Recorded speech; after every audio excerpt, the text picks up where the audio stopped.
very human element to 9 days in summer, there isn't there? I mean, we see Graham back at the Villa d'Este. That was funny, wasn't it? Seeing little Damon come up saying, "Daddy, Daddy," you know, and then plunging into the pool with him. What I also found interesting was the fact that Chapman had got two of the greatest drivers of his era working. He really had the best imaginable package. The hot engine, the great chassis. It was the first time anyone just sort of hung a lump onto the back of a chassis and used it as a stress member. Two great drivers, very experienced ex-world champions, or current world champion, one case.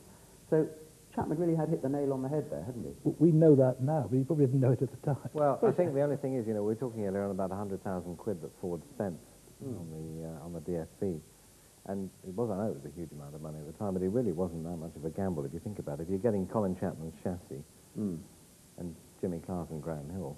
I mean, it was the first super team. It was, yeah. How was it going to fail? As a fan, I rather resented the DFV because eventually, at some point in the 70s, you ended up with 24 cars with Ford DFVs in the back and 2 Ferraris, and that was it. And personally, I was desperate for the Ferraris to win, just, you know, just to have something that wasn't a V8 Ford. But it was good racing. Well, before that, you know, you'd had Lancia building Lancia engines, Alfa building Alfa engines, Ferrari building Ferrari engines, Maserati, Van Wals building Norton engines, more or less. But, you know, everybody had their own engines. But then you had the Climax, and then, in a way, the DFV was the kind of grown-up version of the Coventry Climax, wasn't it? Everybody could buy it. But I thought it made, well, I'm not sure it made the racing any better. I mean, I always think that technical variety is as interesting as you know, well, it put cars on the grid, I think, that like all sort of equation formulas, at least it produced close racing. And you knew that if everybody had the same engine, drivers could shine. There was a South African Grand Prix, I think it was, wasn't it? Where there were 30 cars on the grid or something, and there was 0.87 of a second between the fastest and the slowest. Yeah. But if they're all making the same noise, I don't think that's very interesting. No, absolutely not. But, you know, I mean, there were 2 Ferraris in there that were making different noise. Interesting, but the fact is that it did put cars on the grid and that it gave younger drivers, perhaps with limited budgets, a chance to get out there. I ran a Grand Prix team twice during that era, and we were able to go racing because you could go to Cosworth. What do they cost? 10 grand. You go to Cosworth, put your 10 Gs on the table, or somebody's 10 Gs, and come away with a lump. You could race them out of the box, could you? But with the greatest respect, that's how you're supposed to go Formula 3 racing. That's not really how you're supposed to go Formula 1 racing. Well, you say that, but if you remember at that time, there was a bit of a recession going on generally. I mean, not a depression particularly, but you know, times were hard.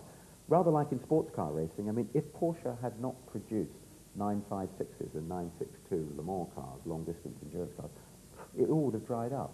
I mean, it's all got so technical today that it's beyond the financial ability of most entrants to build their own car any longer. You have to go and buy something that's purpose-built for the job. But don't you think Formula 1 is always more interesting when the big battalions are involved, when there's a sense of big companies like Mercedes or Renault or Ford or whoever participating and bringing some real muscle in? It was very nice in the 50s when you got Cooper and Lotus. It was like kind of skiffle taking over from Grand Opera. You know, and skiffle became rock and roll and, you know, terrific. Sure. Lonnie Donegan didn't drive that. It's nice.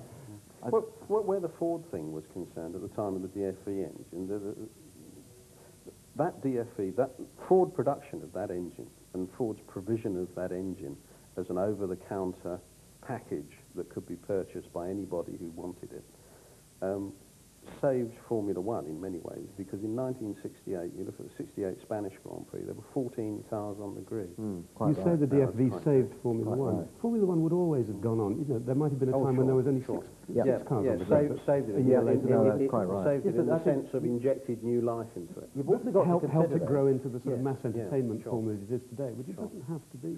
But it enabled certain manufacturers to emerge. I mean, let's say Williams, for instance. Williams' first cars that he built had DFVs in the back. Because, as I know myself, you could get a British kit car, you could get a DFV, get an engine and a gearbox, good old Hewland's gear bag, some proprietary wheels. Now, if you built the rest, you'd have a car. If it had one seat, it'd be a Grand Prix car. If it had 2 seats, it'd be a sports car. But at least you could go and have a go and do something. Yes, sure. I mean, you did get quite a few people building their own cars in those days because you could buy the bits.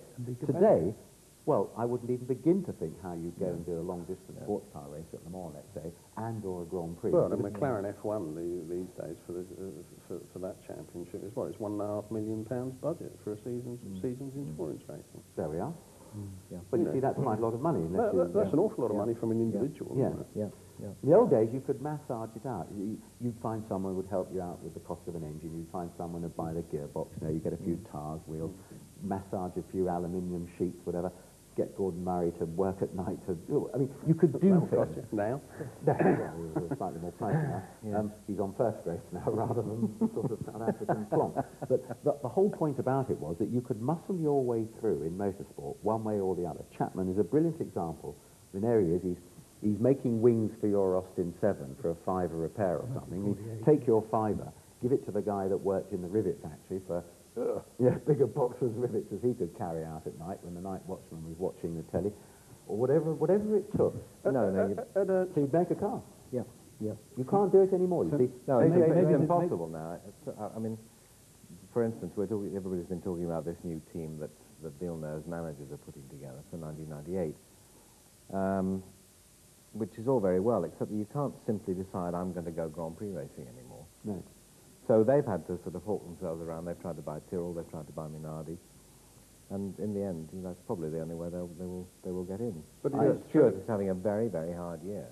Well, it's all changed Financially, dramatically. because he's not When Bernard bought a full, Brabham all those years ago, I remember he called me up and he said, well, I've got the Brabham Grand Prix team, he said, but you seem to have all the spares. I said, well, I've got a few spares, because we had Brabham Grand Prix car. I said, well, can I borrow the wheels, because I can't run my cars without them? I said, well, yeah, sure, Bernard, loan you the wheels. So we sent the wheels down. Bernard goes off Grand Prix racing. And towards the end of the season, I remember phoning up and saying, oh, Bernard, just wondered, any chance of my wheels back? Oh, your wheels, yeah. They were porous, I'm afraid. Had to scrap them. I had some new ones made. 200 quid each. How many do you want? in the pits at Monaco in '67, when Bruce was running the little Formula 2 base car with a 2-litre BRM engine in it, waiting for the full 3-litre engine to come along, and he was running second in that race behind Denny Hulme in the Repco Brabham. When the thing started to miss and pop and burble, and the thing was dying on him, the ignition was going out and the fuel injection was going out, and he came into the pits and calling for more petrol, put more fuel in it. And the guys were about to put more fuel in it. And Jack Brabham, who had been Bruce's team manager at Cooper 8 years previously, had retired his own car, his own Brabham, from the race. His second team driver, Denny Hulme, was leading the race. But Jack leaned across into the McLaren pit and said, it's your battery. And they put a new battery on it, and the thing fired up, and Bruce came home fourth. Well, I mean, that sort of... If somebody did that today, they'd know it would be anything but the battery. Absolutely, absolutely. Yes. Incidentally, because Denny won the World Championship in '67. Yes, he did. But he only won a couple of Grand Prix, of course, but he had a bunch of finishes. Yeah, lots And of second places. Yeah, whereas in some ways, of course, Clark with 4 wins perhaps was a more deserving champion. But we had that controversy at the time of how do you score the points. And this whole World Championship thing has become increasingly more important than merely winning races, isn't it? Like when Hawthorne won by 1 point and he should have been disqualified and Sterling spoke up for him and lost the championship. Oh, Well, Casablanca. yeah. That's right. I'd like to see points. There ought to be an independent panel of judges. Artistic merit. You, my friend, happen to have come first. Imagine the draft. Yeah, sort of man of the match. In fact, I mean, Yeah. I think the last driver whose opinion, I know what Doug's saying, and I agree with it. The last driver who sort of looked upon the World Championship in the right way, to me, was Gilles Villeneuve, whose attitude was that he wanted to win every race. That was the most important thing. And if he did that, well, the World Championship would happen along. Yeah, but as a secondary consideration. But purely as a secondary consideration. See, but All you that mattered was winning You today. could just about get away with wanting to do that then. But today, with all the commercial Oh, it's true. considerations, It's and I true. imagine No, enormous bonuses yep. attached to everything you do, Yeah. you settle for a second rather than Yeah. give it the Oh, whack and absolutely. try and Yeah. win Is it. that why Frank Williams is more interested in the team prize than the championship? He is, but nobody else is. No. He may say he is, but nobody else cares. Is who wins the he constructors' all Not really, bonused no. up if he gets the manufacturers I'm away sure there? he is, but, Yeah. and I'm sure it makes him feel better too. But the public don't care about the constructors' cup at all, do they? No. No, Frank's a whole different ballpark. You see, really, I think Frank's wonder attitude to drivers changed fundamentally. We've all talked long and hard about how the Williams team, Patrick Head and Frank Williams, still regard Alan Jones as the archetypal racing driver, because he was their first star when the team was first coming to prominence. Don't tell Mezzario that. No, no. But he was their first winner. They were all growing up together, and they've always regarded him as a sort of role model. But I think when Jones turned up at the 1981 Italian Grand Prix, beginning of September, A, with a broken finger because he'd been involved in a punch-up on the Chiswick High Road at 1 in the morning 3 days earlier, which is not mainstream behaviour. Even then wasn't mainstream behaviour for a Grand Prix driver. I know the set of traffic lights. Yes, I do too. So they were a bit annoyed that he turned up in damaged condition for a vital race. And he then, having let that sink in, just blithely said to Frank, and by the way, Frank, I'm retiring. This is the beginning of September, and Frank has to find a driver. Of course, the Villeneuves and the Peronis are already, Piquets, already signed up. So Frank eventually took Keke Rosberg, which launched, by chance, another great career. But Frank has said to me more than once that he's never, since that day, he's never looked upon racing drivers in the same way again. That he really thought they had a friendship with Alan Jones. And the fact that they thought he could be so inconsiderate as to tell them in September, oh, by the way, I'm stopping. He said from that day on, racing drivers became employees, full stop. Interesting. And I think that's still there. And I think that's coloured Frank's thinking ever since. Might that explain some of his kind of relatively recent behaviour then regarding our current world champ? I think it might well do. I think the other thing about Frank is, as soon as he feels he's being pushed into a corner, on money or on anything else, that is absolutely the wrong way to try and get a deal with Frank Williams. Particularly if you've got a manager. Frank hates managers. Patrick says, if a driver says to Frank, listen, I'd like 8 million, Frank will say, oh, we'll have 10. Yeah. But if it's his manager saying, actually, we'd like 6, Frank will say, I'll give you 4. Yeah. Well, he's always a dealer at heart. I mean, Yes. we've all known Frank as a great wheeler dealer. But nowadays we know more about the drivers, I think, than we've ever known, thanks mostly to the newspapers, the tabloids. We see their characters spread out. Not much of a character, though, is it? Oh, no, come on. I mean, I thought last season was as interesting in that way as any season in motor racing history, because you had 3 guys, Schumacher, Hill and Villeneuve, all going for the same thing, in ostensibly the same way, but all terrifically different characters, and as far as I could see, very different reasons for doing it. And I thought that was as interesting as the racing, the way each of them handled it psychologically.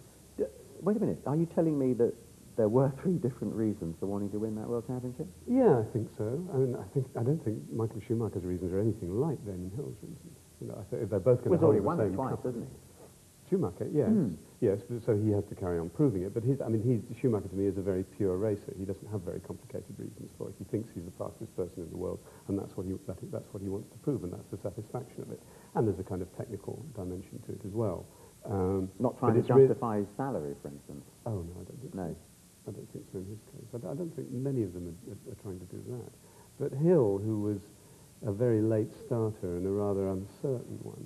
And in the shadow of father. Yeah, has different reasons for it. And I think, didn't want to exist in that shadow at all, but in the end had to do that and had to come to terms with it.